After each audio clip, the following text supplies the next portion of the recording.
శివబాబు ఎలా ఉన్నావయ్యా? నేను బానే ఉన్నాను మేడం. మాట్లాడుతుంటే వెళ్ళిపోతావేటయ్యా? నేను అర్జెంటుగా దేవస్థాన్ని కలవాలి మేడం.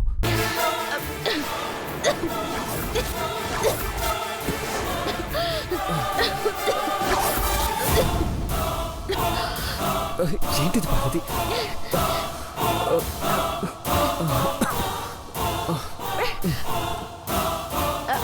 పెద్దబాబు గారు ఘాట్లేసినది, మీరు గదిలోకి వెళ్ళండి.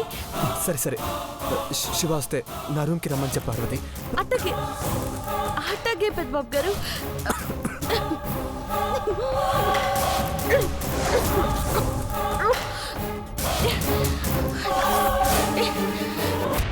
అదేంటయ్యా, జైలుకు వెళ్ళావని దీప్తి తిండి తిప్పలు లేకుండా నీరసంతో గదిలో పడుంది.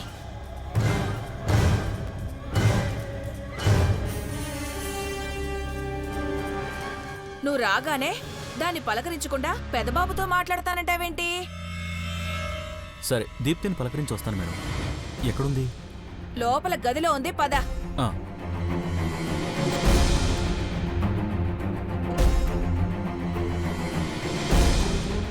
అబ్బబ్బబ్బా, ఈ పార్వతి ఏం చేసిందో ఏంటో, హాల్లో అంతా ఒకటే ఘాటు. దీప్తి, తినకపోతే చస్తావా? అన్నం నీళ్లు మానేసిందని చెప్పారు. బానే ఉంది కదా మేడం.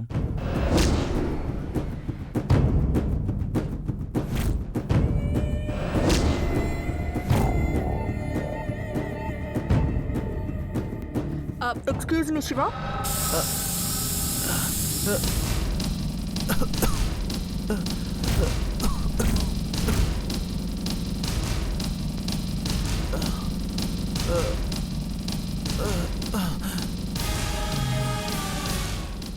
ఏం చేసావు చంద్రమ్మా? అలా పడిపోయాడు. ఓరి దేవుడు, నా మొగుడిని చంపేసినారు. అరవకు, నీ మొగుడేం చావలేదు, మూర్చపోయాడంతే. దేవాని కలవకూడదన్నా, అఖిలాంటికి పార్వతి లవ్ స్టోరీ తెలియకూడదన్నా శివ ఇక్కడ ఉండకూడదు. అమ్మా, అలాంటి వాళ్ళది నిజమైన ప్రేమ కాదు, అది వ్యామోహం. ఎగ్జాక్ట్లీ చిన్నత్త, నిజంగా ప్రేమించుకున్న వాళ్ళు అలా చేయరు.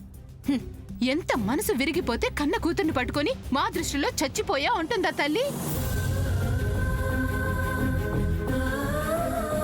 అది సరే అమ్మా, తన కూతురుతో తన మాట అనేటప్పుడు ఆమె మాటల్లో వ్యథ, కళ్ళల్లో బాధ గమనించావమ్మా? పెద్దబాబుకు బర్త్డే విషెస్ చెప్పు కూడా వెళ్ళాం కదా. ఊరికే ఎలా కాలిపోతుంది? మంట పెడితేనో పడితేనో తగలబడుతుంది.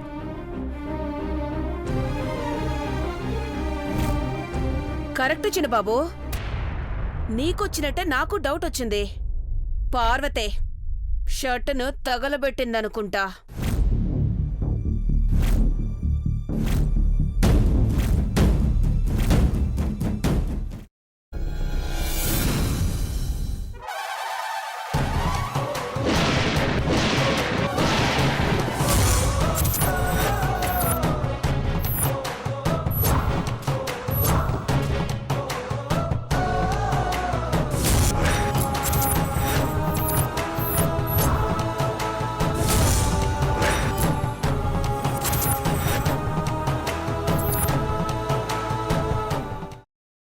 తర్వాత పొట్టు తీసేసి చాప్ చేసి పక్కన పెట్టుకోవాలి.